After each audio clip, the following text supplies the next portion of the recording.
Hello my dear friends, welcome back to my channel. कैसे हैं आप लोग? आई होप आप लोग बहुत अच्छे होंगे और आपकी पढ़ाई बहुत ही अच्छी चल रही होगी। आज हम लोग बहुत ही इम्पोर्टेंट टॉपिक पर डिस्कस करने वाले हैं और वो है EMRS हॉस्टल वार्डन 2025 का जो Tier 1 एग्ज़ाम होने वाला है। आपको पता है एग्ज़ाम डेट आ चुकी है और आप लोगों के पास टाइम बहुत ही कम है। लास्ट 40 डेज जो है स्मार्ट स्ट्रेटजी के बारे में हम लोग डिस्कस करेंगे कि आप लोग किस तरीके से अपनी पढ़ाई को एकदम स्मार्ट तरीके से करें और कट ऑफ क्लियर कर पाएँ। पढ़ने का क्या सही तरीका होना चाहिए, 100 में 85 प्लस का टारगेट आप लोग किस तरीके से कर सकते हैं। तो आज हम लोग इसी के बारे में डिस्कस करने वाले हैं। अगर आप चैनल पर नए हैं तो चैनल को सब्सक्राइब कर लीजिए और वीडियो को लाइक ज़रूर करिएगा। ठीक है, तो चलिए फिर स्टार्ट करते हैं।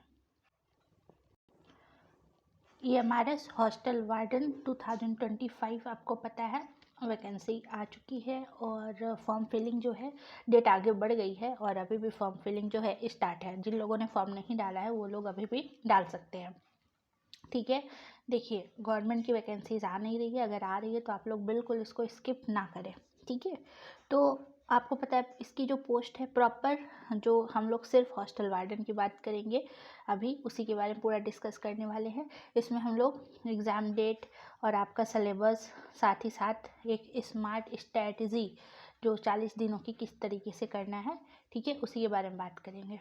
तो सबसे पहले आप देखिए कि यहाँ पे हम लोग एग्ज़ाम डेट की बात करें तो एग्ज़ाम डेट जो है यह 13 दिसंबर, 14 दिसंबर और 21 दिसंबर है। अब देखिए हॉस्टल वार्डन का जो है किस डेट पर फंस सकते हैं, या तो हो सकता हो कि 14 या 21 को चांसेस हैं होने के। ठीक है, तो ये जो है 635 पोस्ट है और इस पर एग्ज़ाम होने वाला है। आपको पता है 2 फेजेज़ में जो है ये एग्ज़ाम होंगे। तो यहाँ पे सबसे पहले हम लोग फ़ेज़ 1 की बात करें तो फ़ेज़ 1 में क्या क्या आने वाला है, लगभग 5 पार्ट आपका रहेगा इसमें। पार्ट 1 जिसमें आपका लगभग 10 जो है 10 नंबर का रहेगा पार्ट 1 और यह पार्ट 1 10 नंबर का रहेगा जनरल अवेयरनेस। ठीक है ना, जनरल अवेयरनेस जो है यानी पूरा का पूरा GS है। 10 नंबर का GS बहुत वास्ट है और 10 मार्क्स का ये रहने वाला है। फिर बात करें पार्ट टू जिसमें रीजनिंग है। ठीक है, और ये जो है 15 नंबर का है, रीजनिंग पूरा का पूरा 15 नंबर की है। और पार्ट थ्री जो है ICT, जो ICT यानी इसकी क्लासेस जो है स्टार्ट हो चुकी है हमारे चैनल पर। आपको हफ्ते में लगभग कवर किया, मतलब कि ज़्यादा बड़ा इसका सिलेबस नहीं, बहुत छोटा सा है। हफ्ते या 10 दिन में इस सिलेबस को ख़त्म कर दिया जाएगा। पहली क्लास आ चुकी है, आप लोग अगर नहीं देखें तो वहाँ पे जाके आप देख सकते हैं, प्लेलिस्ट में जाइए वहाँ आपको मिल जाएगा। फिर बात करें पार्ट 4 क्वांटिटिव एप्टीट्यूड्स यानी मैथ्स, ये आपका लगभग 30 मार्क्स का रहने वाला है। ठीक है, पार्ट 1 जनरल अवेयरनेस 10 मार्क्स का, पार्ट 2 रीजनिंग है जो कि 15 मार्क्स का है, पार्ट 3 ICT है जो कि 15 मार्क्स का है, पार्ट 4 क्वांटिटिव एप्टीट्यूड्स है जो कि 30 मार्क्स का है। ठीक है, फिर बात करें पार्ट 5 जो है यहाँ पास आपको लैंग्वेज है। ठीक है, लैंग्वेज में आपको सेलेक्ट करना है। यहाँ पे हिंदी भी रहेगा, इंग्लिश भी रहेगा और एक रीजनल लैंग्वेज जिस एरिया में आप है, आप या तो वो, अगर आप कंफर्टेबल है उस लैंग्वेज में तो आप वो ले सकते हैं और या तो आप ले सकते हैं क्या, हिंदी। ठीक है ना, हिंदी भी आप ले सकते हैं।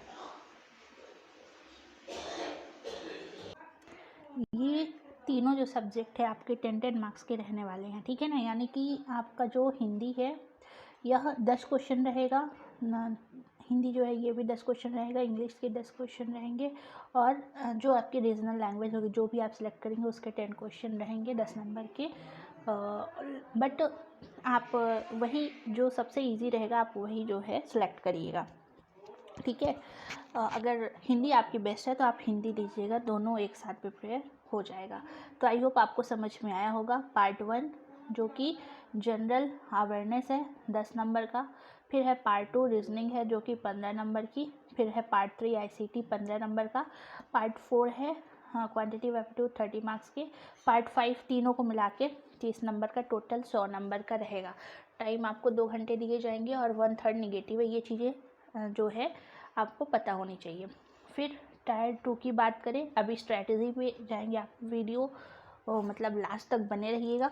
अभी टायर 2 की बात करें तो आपको पता है जो सेकंड पार्ट फेज़ होगा यह ऑब्जेक्टिव और डिस्क्रिप्टिव दोनों में होगा, यानी 40 क्वेश्चन आपके ऑब्जेक्टिव रहेंगे जो कि 40 नंबर के रहेंगे, ठीक है। डिस्क्रिप्टिव के 15 क्वेश्चन रहेंगे, 60 मार्क्स के रहने वाले हैं, यानी ये टोटल 55 जो है टोटल 55 क्वेश्चन रहेंगे, लेकिन क्वेश्चन की संख्या 100 रहेगी, ठीक है। उसके अकॉर्डिंग कट ऑफ, क्योंकि पहली बार इसका मेंस होगा तो कट ऑफ डिपेंड करती है कि कितना जाता है, ठीक है। तो आपको याद रखना है ये सारी चीज़ें। तो ये आपका सिलेबस के अकॉर्डिंग एग्ज़ाम पैटर्न। हाँ, पार्ट 2 में आपको 3 घंटे का समय दिया जाएगा, ठीक है, 3 घंटे। अब बात करते हैं क्या स्ट्रैटेजी होनी चाहिए, क्योंकि एग्ज़ाम नज़दीक है, आपके पास अप्रॉक्स 40 डेज़, कम से कम 40 दिन हैं आपके पास, ठीक है। किस तरीके से आप अपना सिलेबस जो है कवर करें, क्या क्या तरीके अपनाएं, ठीक है। थोड़ी सी बैक नॉइज़ आ रही होगी, उसको इग्नोर करिएगा, ठीक है। फिर बात करें 40 डेज़ कैसे सिलेबस को कवर किया जाए, तो यहाँ पे 1 वीक, यानी कि 1 वीक जो है एक सब्जेक्ट आपको 1 वीक 1 सब्जेक्ट को देना है, यानी PYQ MCQs के साथ 1 हफ्ते तक आपको एक सब्जेक्ट ही अच्छी तरीके से कवर करना है, ठीक है ना। 1 वीक 1 सब्जेक्ट PYQs और MCQs के साथ, ठीक है। ये चीज़ें आपको करनी जो कि बहुत ज़्यादा इम्पॉर्टेंट है।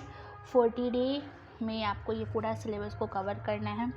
अब आपके पास अप्रॉक्स 4 हफ्ते रहेंगे, ठीक है ना, ठीक है। अप्रॉक्स आपके पास 4 हफ्ते, और फिर एक्स्ट्रा जिसके पास जितने दिन रहेंगे एग्ज़ाम के अकॉर्डिंग डिपेंड होगा। तो फर्स्ट वीक आपको क्या करना है, फर्स्ट वीक आपको एक सब्जेक्ट लेना है ICT। अभी हम यूट्यूब पर भी फ्री ऑफ कॉस्ट आपकी क्लासेस चल रही है ICT, जो बहुत ही इम्पॉर्टेंट है। और ये जो हम पढ़ा रहे हैं ना ICT आपको, तो ये आपको UGC नेट और सेट, ICT नेट और सेट दोनों में ये काम करेगा, ठीक है ना, दोनों में ये कवर करने वाला है। क्योंकि पार्ट ए में आप जब नेट और सेट का देखेंगे तो यूनिट 8 में ICT दिया है, पूरा हम उसी के अकॉर्डिंग करा रहे हैं, और आपका EMRS का भी पूरा कवर हो जाएगा बिल्कुल बढ़िया तरीके से।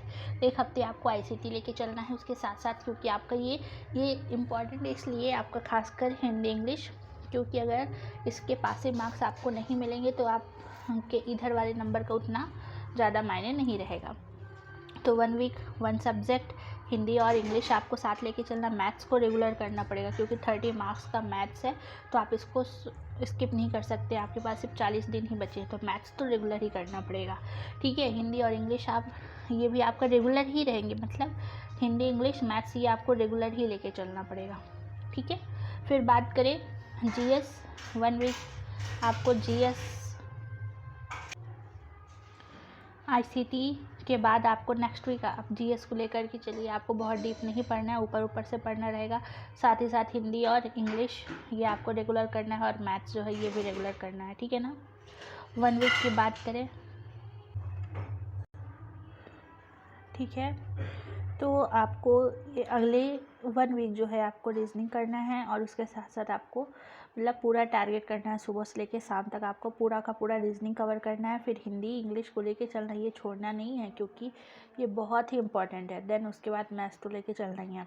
फिर आपको फिर से जो GS का सेक्शन बचा हुआ रहेगा, आप या तो ऐसा कर सकते हैं कि 2 वीक GS को कवर करें और फिर आप लास्ट में रीजनिंग करें। रीजनिंग का सेक्शन बहुत इजी है, आप PYQs भी अच्छे से करेंगे तो हो जाएगा, रीजनिंग इजी रहता है। और साथ ही साथ आपको करंट अफेयर एटलीस्ट 8 मंथ या 6 मंथ के करंट अफेयर आपको कवर करने हैं, ठीक है। और फिर मैथ्स को कवर करना है, ओके। तो ये जो है आपको पूरा का पूरा ये 4 वीक्स में आपको पूरा सिलेबस का टारगेट होना चाहिए कि आप ये चीज़ें जो है आगे पीछे कर सकते हैं, बट आपका टारगेट होना चाहिए कि 1 महीने आप अप्रॉक्स 1 महीने में, यानी 30 दिन के अंदर, ये इसमें 28 दिन का है, आपको 30 दिन के अंदर आपको सिलेबस को कवर करना है, 30 दिन आपको। और इसके साथ साथ एक और चीज़ करनी है आपको, PYQs, आप जो भी टॉपिक पढ़ रहे हैं उसके MCQs भी लगाना है, और साथ ही साथ PYQs भी करने हैं। ये सारा चीज़ें बहुत ही इंपॉर्टेंट है।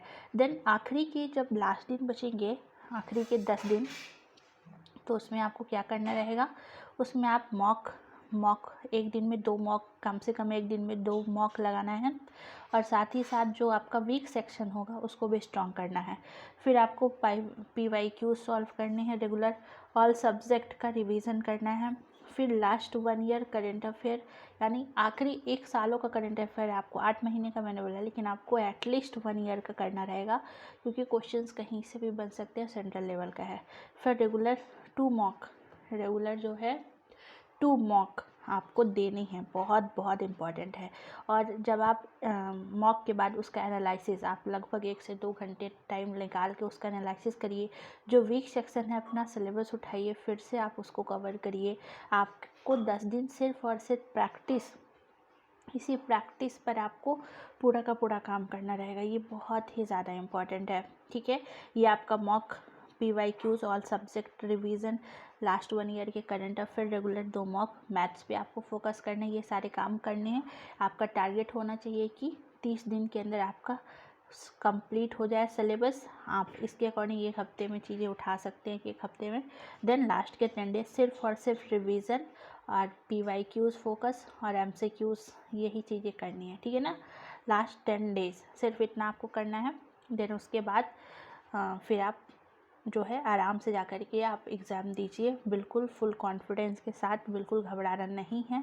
निगेटिव मार्किंग है 1/3, आपको पता है, इसलिए क्वेश्चन ध्यान से अटेम्प्ट करिएगा। और आपको लगभग 85 का प्लस का टारगेट करना ही है, ठीक है ना।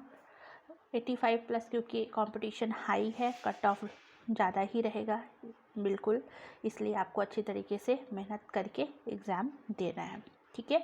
आई होप आपको समझ में आया होगा, और कोई भी प्रॉब्लम हो, कोई इश्यू हो, नीचे कमेंट में ज़रूर बताएं। ये स्ट्रैटेजी है, आपको इसको नोट कर लीजिए और इसको रेगुलर फॉलो करिए। और भी आपके EMRS के वीडियोज़ आएंगे, और अगर कोई भी क्वेश्चन इससे रिलेटेड तो आप नीचे कमेंट में ज़रूर बताइएगा, उसका आंसर दिया जाएगा, ठीक है। तो फिर मिलते हैं नेक्स्ट वीडियो में। आप लोग टेलीग्राम चैनल ज़रूर ज्वाइन करिएगा, वहाँ पे बहुत सारी, जैसे आपका जो क्लासेस चलेंगी, कुछ क्लासेस हम लेंगे आपकी खुद हॉस्टल वार्डन की, तो उसका जो PDF है आपको वहीं पे दे दिया जाएगा, ठीक है। तो फिर मिलते हैं नेक्स्ट वीडियो में। थैंक यू सो मच, जय हिंद। जो थोड़ी सी वॉइस थी उसको इग्नोर करिएगा, और आपको मेन चीज़ें समझनी है, स्क्रीनशॉट लेके इसका आप ज़रूर लिख लीजिएगा, ठीक है। फिर best of luck for exam.